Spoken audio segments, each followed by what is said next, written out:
Hello everyone and welcome back to my channel Eye of the Wilderness. It's me Pranav PM, and I know I just posted recently. That's because my exams are over and my summer break is going on. So I'm going to be posting very regularly until the end of May.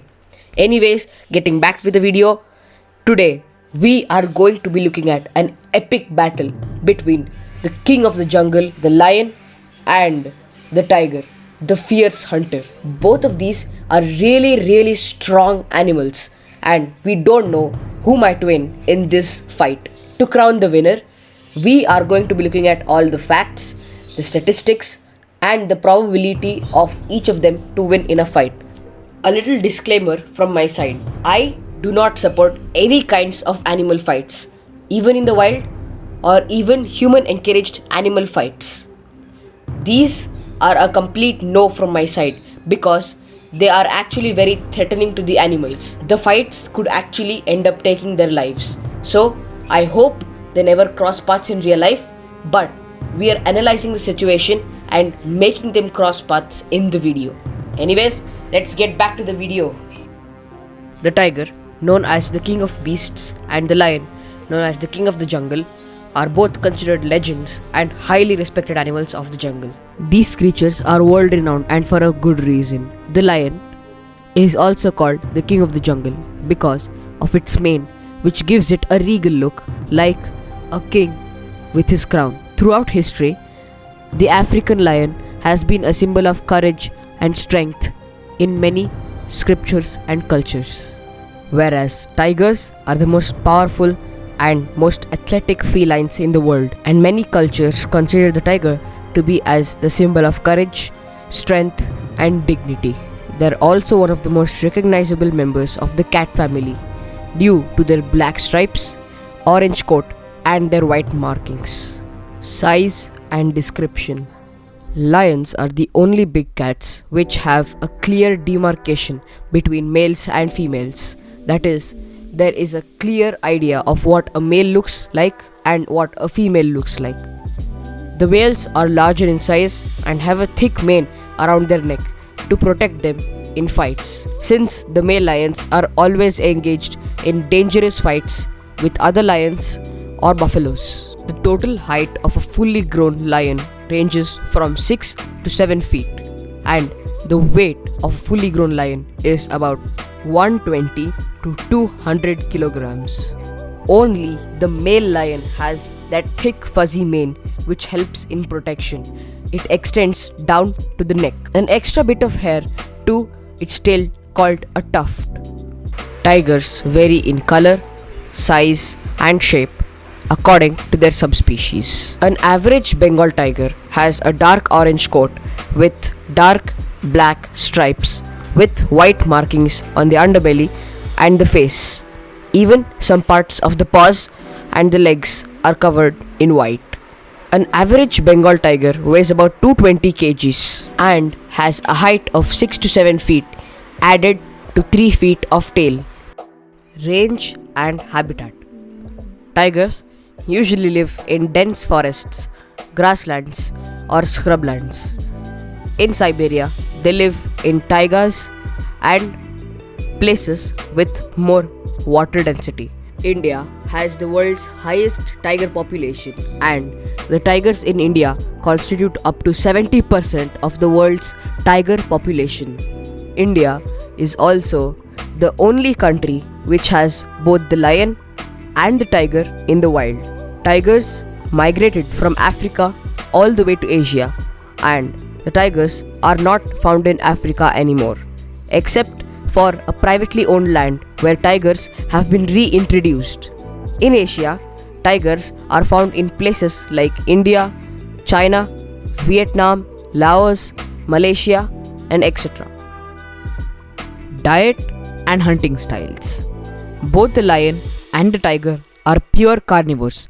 That means they eat only meat. The tiger likes to go for animals and ungulates such as gaur, wild boar, water buffalo, sambar deer, cheetal deer, sometimes even a baby elephant, leopard, and crocodile. It is a very versatile hunter and is absolutely a master at stalking its prey, speed, and agility when it comes to hunting. The tiger quickly notices its prey and then heads towards it in tall grass. It lurks in the grass for some time until the prey comes closer, so it would be easy for the attack. If the prey is far and the timing is running out, the tiger will sprint and make the perfect kill. Now, it's hiding in the bushes, waiting and waiting patiently for its prey. The moment the prey comes closer to the tiger, it leaps out of the bushes and catches a hold of the prey's neck, which punctures the arteries. The prey can no longer breathe, and the tiger has successfully secured his prey.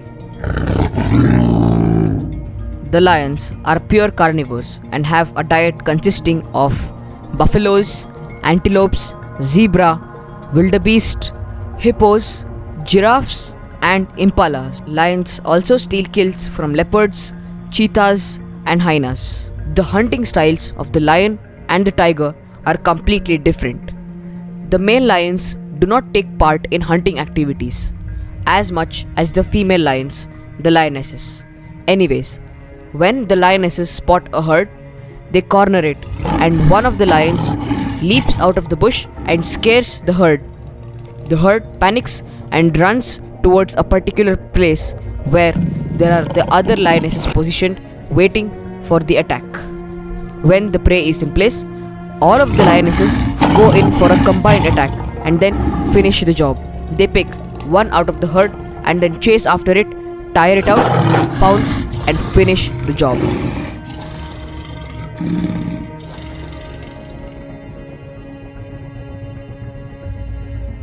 Tigers are solitary animals.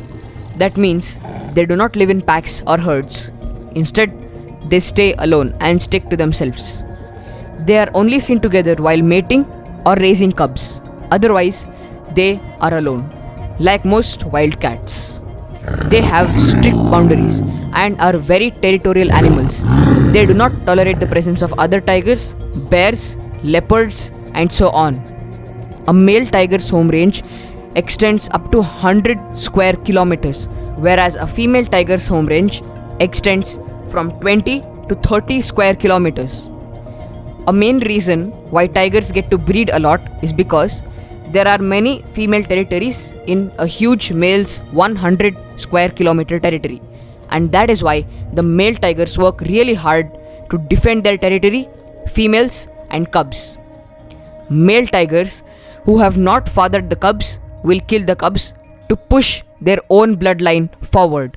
Tigers are very strict when it comes to boundaries and territories. They mark their territories by scratching on the trees, spraying urine on the trees, and dropping feces around the area that they own. This gives a clear warning to other tigers to stay out of the territory. If another tiger enters, there will be a huge fight, and these type of fights are very dangerous for the tigers because the tigers will fight to the death. Tiger cubs will stay with their mother for about 2 years until they are completely independent to dispatch from their mom and disappear into the forest, make their own territories, and continue the bloodline. Lions, however, live in groups called prides. There are 1 or 2 male lions heading the prides, females and the cubs. The females do most of the hunting, whereas the males stay back in the pride, take care of the cubs, and ward off any intruders trying to enter. The only time the male lions hunt is when the lionesses are after a huge prey such as a buffalo, an elephant, or a rhinoceros. Once the male cubs of the pride are old enough, the dominant male ruling the pride will kick them out of the territory, because when the cubs grow up, they will demand for the position of king. That is why the male lion kicks out 2 youngsters to make their own territory. This is a very brutal process, but is very common in the big cat world. Once the youngsters are out, they seek their own territory. Usually, when they get expelled, they make a coalition or a group, a small group of their own. That is how the lion's journey starts. The group of young male lions are in search of territory and then walk into an intruder's territory. That is very common. Once they are in the intruder's territory, the intruder will confront them, challenge them to the death. This is a very brutal and bloody process because it is one of the only ways that the lions get to secure their bloodline. This is where the mane of the lion helps. When the lions are fighting, it gives them an extra advantage. When the enemy goes for the throat, the extra hair will protect them from the bite. If the youngsters make use of their coalition, defeat the intruder, they become the official rulers of that pride. But if the intruder defeats them, they will have to get expelled again out of the intruder's territory. This is a very hard process, and because the male lions are usually into fighting and protecting, this has to happen to every single male lion. Once the youngsters have secured their territory, they make friendship and bonds with the females of the territory because they in turn will help them rule the pride. Now that we have compared all the statistics, behavior, hunting styles and diet, we are all set for the final fight between the lion and the tiger, the king of the jungle and the king of beasts. Although they won't interact as much because they live on completely different continents, we are making them cross paths in the African savannah. Now the actual fight begins in 3, 2, 1.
And that was the final call for the end of the lion. The tiger has officially won this fight. I have compared the tiger to the lion based on its statistics, power, agility, and strength. You can put your opinion in the comment below, but in my opinion, the tiger is the stronger of the two and the winner of this match. The tiger limps away in victory. Thank you all for watching, and please comment down below your views and thoughts about this video. Subscribe and smash that like button.